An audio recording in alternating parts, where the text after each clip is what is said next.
Welcome to Screen Recap, your shortcut to movie magic. We break down the best films in minutes, keeping it fast, fun, and packed with all the essentials. The story begins with a young boy named Steve. He dreamed of becoming the greatest miner in the world. He loved exploration, building, and innovation. But every time he tried to enter the mine in the area, there was a grumpy old man who stopped him because there was a law prohibiting children from entering. Only adults were allowed inside. Time passed, and Steve grew up and became a man. But life didn't go exactly as he imagined. He ended up working as a door-to-door salesman. The same boring job every day, he felt like his life was slowly slipping away. Until one day, while eating lunch alone, he remembered the dream he had forgotten as a child. Suddenly, the fire reignited within him, and he decided to return to the mine. This time, no force in the world could stop him. Indeed, he reached the mine. The old man was still standing there, but Steve pushed past him. He started digging in the mine like a madman, as if to make up for all the lost time. While digging, he found two strange artifacts, a crystal cube and another cube called the Creation Cube. When he placed them together, a magical portal opened to a wondrous place. It was the upper world of Minecraft, a world where anything was possible. He even met a sheep named Pink. He built 3 amazing houses and became the architect of his dreams. During his adventures, Steve encountered an angry wild wolf. At first, it tried to eat him, but after feeding it a small piece of meat, he managed to tame the beast and named it Dennis. Since then, they became friends, building wonders and shaping the world as they pleased. Eventually, all the animals joined them in peace as they spent their days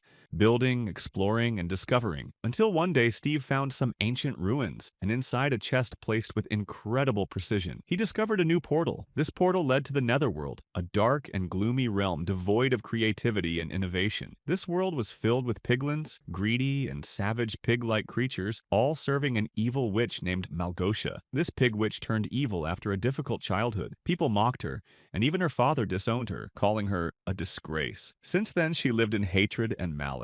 Malgosia was obsessed with the Creation Cube. She wanted it to rule all the worlds in the universe. But Steve was clever and brave. He managed to escape with the magical orb. He gave it to Dennis and assigned him one mission: to return it to Earth and hide it in a place no one could ever find. Dennis executed the mission perfectly. He traveled between worlds and hid the most powerful artifact in existence. As long as it remained hidden, the main world was safe. Years later, we meet Garrett Garrison, a flashy young man who changed the face of the video game world. He became the star of the game Orchid. He had a crazy talent for throwing trash with laser-sharp accuracy, earning him the title of Garbage Man. His fame reached the skies. He even signed a $1 million contract and had everything. Until one day, he received an eviction notice and fell from the top, straight to the bottom. Now, Garrett was completely broke, and he clung to anything that could bring him back to the top. He went to an auction in the area, hoping to find something cheap to buy and sell for a profit. One of the auction workers hinted at an ancient artifact that was supposedly very valuable. Garrett decided to investigate. He said he might consider buying it if they gave him a good discount and let him inspect it. The auction began, and after a few bidding squabbles, Garrett won the mysterious artifact for $900. He agreed to pay it in 6 monthly installments. When he opened the chest, he was shocked to find it completely empty. He realized he had been scammed. In frustration, he slammed the lid shut. Without noticing, the Creation Cube was hidden inside, in a very obvious spot. He was so upset and blinded by disappointment that he didn't realize someone nearby heard him complaining about being completely broke. They told him maybe it was time to stop chasing treasures at shady auctions like these. Meanwhile, we meet Henry and his older sister, Natalie, who had just moved to a new city after their mother passed away. Natalie was trying to get back on her feet and took a simple job that barely covered the rent for their new apartment.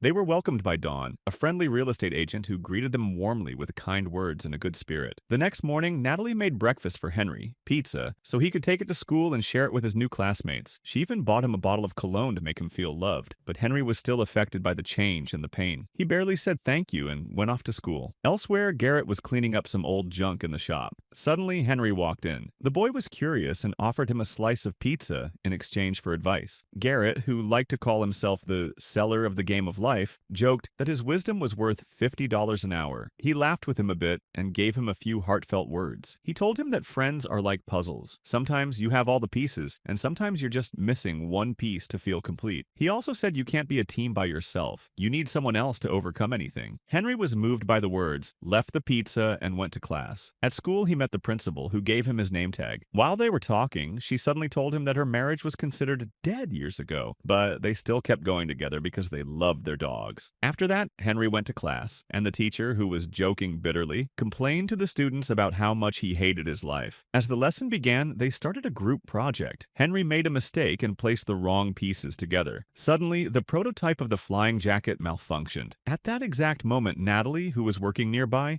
was startled when the crazy device hit her building. The principal went mad and demanded to speak to Henry's guardian. Henry panicked and called Garrett, begging him to pretend to be his uncle. As soon as Garrett heard that Henry had $26 in cash, he agreed immediately. While they were trying to explain to the principal what happened, Henry noticed the strange cube at the back of Garrett's shop and asked him about it. Garrett frowned and said he was selling it for $95 and had no idea what it actually did. While rummaging through some boxes, they found an old instruction booklet with one big warning written in bold letters: absolutely forbidden to combine the orb and the crystal cube together. They even added, "Don't you dare do it, even if you're broke," and opened it thinking there's treasure hidden inside. Of course, out of curiosity and complete disregard for the warning, the two decided to see what this thing was all about. They went to an abandoned mine to see if there was any power or anything. They had no idea they were about to embark on an adventure that would change their lives forever. At the same time, Natalie noticed that Henry was late and hadn't returned home. She was worried and didn't know what to do. She called the real estate agent, Don. Don used a location tracking app and managed to pinpoint his whereabouts. He was exploring an old abandoned mine. Without wasting time, they rushed quickly to search for him. When they arrived, they saw something truly crazy and dangerous. The mysterious cube was glowing and emitting strange energy that was pulling Henry toward it. Without thinking, they all grabbed onto it. One by one,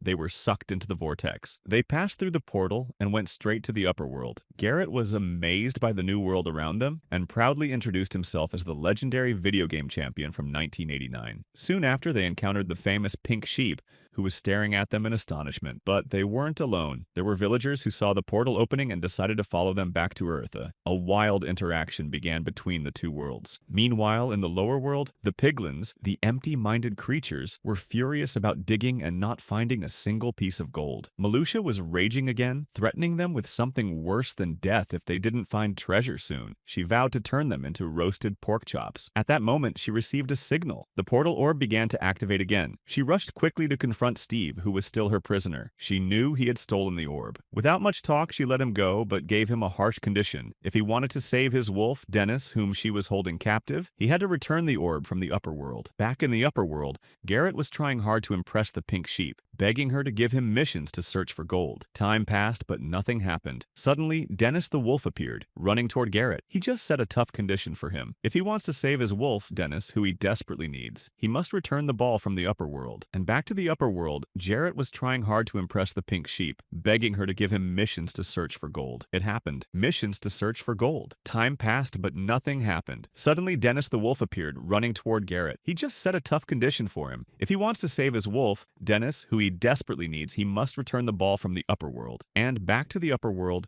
Jarrett was trying hard to impress the Pink Sheep, begging her to give him missions to search for gold. It happened. Dennis the wolf suddenly appeared behind Jarrett towards them and started howling loudly. The Pink Sheep stepped back. The whole area fell silent. But that silence didn't last long. Terrifying sounds began to rise. Skeleton hunters, giant spiders, zombies, and creepers emerged, crawling from the darkness. They launched a full-force attack, and everyone ran to save themselves. But Henry didn't freeze. He used his brain and started building with blocks, creating defenses to protect the others. Jarrett hid until a creeper exploded right next to him, leaving him shocked. His scream revealed his location, and the zombies surrounded him immediately. Amidst the chaos, the Pink Sheep also got captured. At that exact moment, the group appeared to help Jarrett, and the fight was fierce until suddenly Steve arrived like a superhero. With insane skills, he wiped out all the enemies, leaving none behind, leaving everyone amazed. Then the sun began to rise, and the zombies burned in the morning light. Steve told them he came for the Ball of Sovereignty and offered them a deal. He would help them return to Earth, but in exchange, he would take the ball for himself. But without the crystal cube, there's no safe way to travel. So they must retrieve that cube or find another way. Meanwhile, the villager who followed them through the portal got hit by the jeep of the school principal,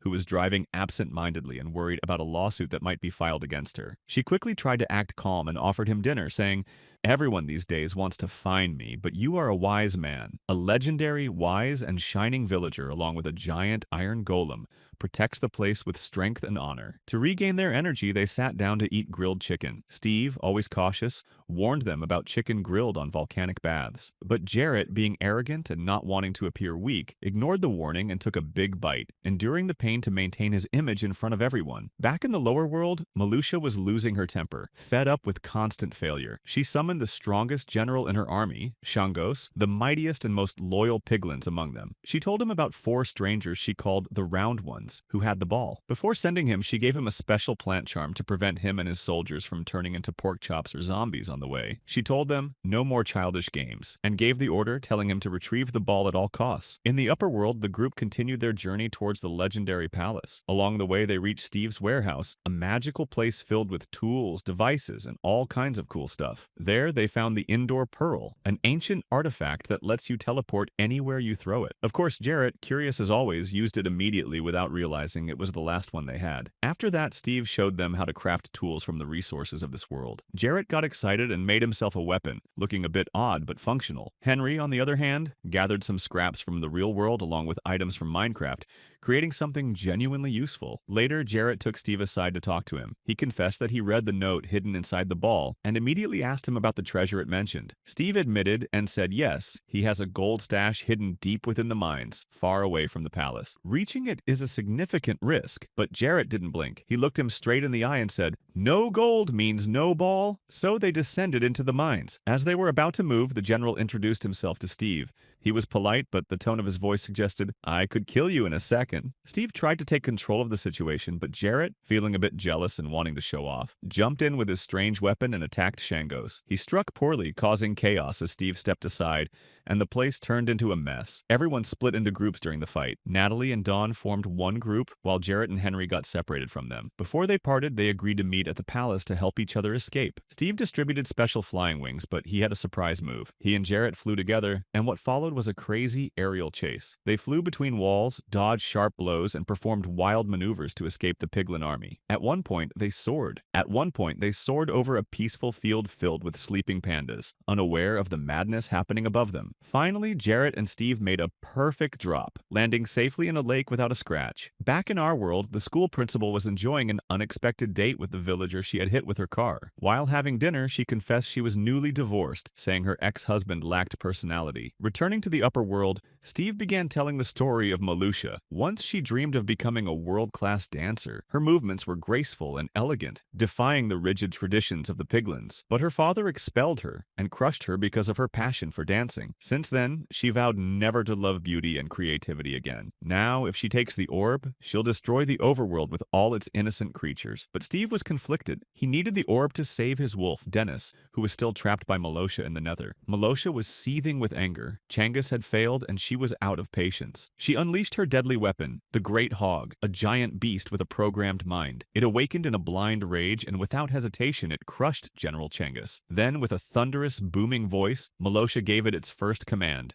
"Go get me the orb!" Meanwhile, the girls, Natalie and the real estate agent, encountered someone unexpected. They came face to face with Dennis, Steve's legendary wolf. Dawn cleverly offered him a bone to gain his trust. The wolf was moved by the gesture and allowed them to approach. Knowing he belonged to Steve, they decided to follow Dennis, hoping he would lead them to the rest of the group. Underground, the boys finally reached the depths where the precious gold was hidden. But Steve, with his skilled prospector's nose, smelled something foul. A smell he knew all too well. The scent of nether fungi. And that could only mean one thing. The Great Hog had arrived. Steve didn't waste time and told the others there was a safe room ahead. They jumped into the minecarts and sped off as fast as they could. But just when they needed speed the most, the redstone powering the tracks ran out, and the cart screeched to a halt in front of their creeper farm. And as if things couldn't get worse, the Great Hog appeared, roaring with anger. They were trapped with no way out. Steve and Jarrett made a crazy decision. They activated all the creepers, causing a massive explosion that shook the entire mine and the world above. Among the smoke and rubble, they escaped. They were safe but mentally shattered. The tension rose, and Henry exploded at Jarrett, angry that they had lost the gold. Jarrett, bitter and frustrated, replied coldly, "I needed that gold. It's the only way I won't be broke." Henry retorted, "You don't understand. You're just a kid." But Henry looked him in the eye and said, "Yes, I'm a kid, but I'm your friend."